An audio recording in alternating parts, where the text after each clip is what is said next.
మీరు సమస్యలతో బాధపడుతున్నారా? అయితే ఈ వీడియో పూర్తిగా చూడండి. ఎటువంటి సమస్యలకైనా రేణుకా ఎల్లమ్మ తల్లి ముందు ప్రత్యేక పూజలు చేస్తున్నారు. ప్రేమించిన అమ్మాయి దూరమైందా? ప్రేమించిన అబ్బాయి దూరమయ్యాడా? అయితే ఈ పూజారి గారిని సంప్రదించండి. ప్రేమ సమస్యలకు ప్రత్యేకమైన ముడుపు పూజలు చేసి గడియలలో పరిష్కారం చేస్తున్నారు. ఈ గురువు గారి దగ్గర ఎంతో పెద్ద వారు పరిష్కారాలు చేయించుకుంటున్నారు.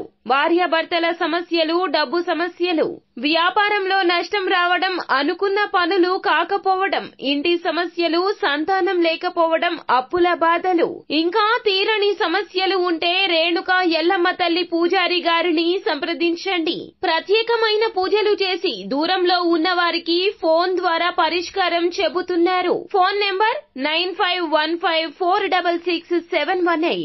హాయ్ ఫ్రెండ్స్, అందరికీ నమస్కారం అండి. సెప్టెంబర్ మాసంలో 25వ తేదీ బుధవారం తిథి నాడు కుంభరాశి జాతకుల యొక్క గోచార ఫలితాలు ఎలా ఉండబోతున్నాయో ఇప్పుడు మనం ఈ వీడియోలో తెలుసుకుందాము.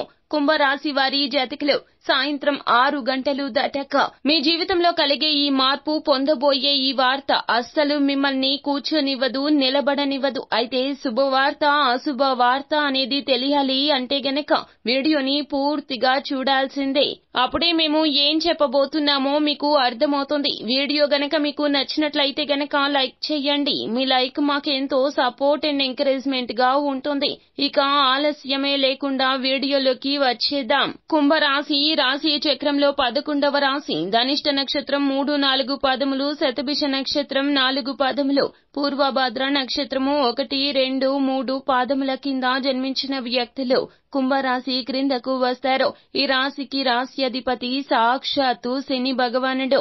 ఈ రోజున మీరు చాలా వరకు కూడా రిలాక్స్ అయ్యేలాగా మంచి మూడ్ లో ఉంటారు. అలాగే విశ్రాంతితో పాటుగా మీ యొక్క భావోద్వేగాలను కుటుంబ సభ్యులతో చాలా వరకు పంచుకునే ప్రయత్నం చేస్తారు. మీ యొక్క కష్ట సుఖాలు ఈ రోజున జీవిత భాగస్వామికి తెలియచేస్తారు. ఈ రోజు మిమ్మల్ని మీరు అనవసరపు అధిక ఖర్చుల నుండి నియంత్రించుకోండి. లేకపోతే మీ యొక్క ధనము మీ అవసరాలకు ఉపయోగపడదు అని చెప్పాలి. ఈ రోజు సాయంత్రం 6 గంటలు దాటాక ధనం విషయంలో ఇంకాస్త అప్రమత్తంగా ఉండాలి. మీరు అర్హత లేని వారికి ధన సహాయం చేయవద్దు. అలాగే మీ దగ్గర ధనం ఉంది అని ఎదుటి వారికి అర్థం కావాలి. వారు గౌరవ మర్యాదలు మాకు ఇవ్వాలి. మా యొక్క కుటుంబాన్ని గూర్చి చాలా వరకు కూడా మంచిగా మాట్లాడుకోవాలి. ఇలా షో ఆఫ్ మాటలు మాత్రం మాట్లాడడం మానిపెట్టండి. అలాగే మీ యొక్క చేతల్లో కూడా జాగ్రత్తగా ఉండండి.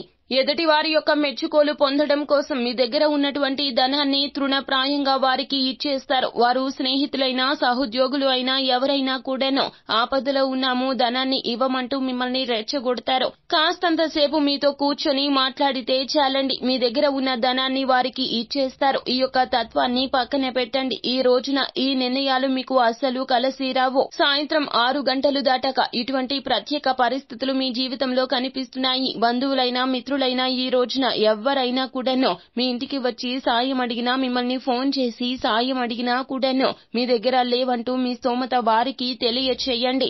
ఈ యొక్క విషయంలో మొహమాట పడకండి. లేదా మీకు, మీ కుటుంబ సభ్యులకు చాలా వరకు కూడాను దద్ద వైరుధ్యమే జరుగుతుంది. మీ ఇంట్లో కార్చిచ్చు రేగుతుంది. ఎందుకంటే అవసరానికి ధనం లేకుండా వృధాగా చేసేస్తారు మీరు. ఈ విషయంలో జీవిత భాగస్వామికి మీకు మధ్యన కూడాను గొడవ జరిగే అవకాశం కూడా లేకపోలేదు. ఈ రోజు సాయంత్రం 6 గంటలు దాటాక ఇలా జరగబోతూ ఉన్నది. అలాగే మీరు నోటిని అదుపులో పెట్టుకోండి. సెంటిమెంట్ల విషయంలో ఈ రోజున జాగ్రత్తగా ఉండండి. ఎవరి యొక్క సున్నిత భావాలు కూడా ఈ రోజున ఆలకించే ప్రయత్నం చేయొద్దు. ఈ రోజున ఒంటరిగా సమయాన్ని గడపడానికి ఇష్టపడండి. మానసిక ప్రశాంతత పొందడానికి ఇష్టపడండి. ఎవరు ఎన్ని మాటలు మాట్లాడినా కూడా ఆలకించకండి. ఎవరి కష్టాన్ని కూడా మీ కష్టంగా భావించకండి. సో ఫ్రెండ్స్, చూశారు కదా, ఈ వీడియో గనక మీకు నచ్చినట్లయితే గనక లైక్ చేయండి. మరిన్ని వీడియోస్ కోసం మా ఛానల్ ని సబ్స్క్రైబ్ చేసుకుని ఫాలో అవ్వండి.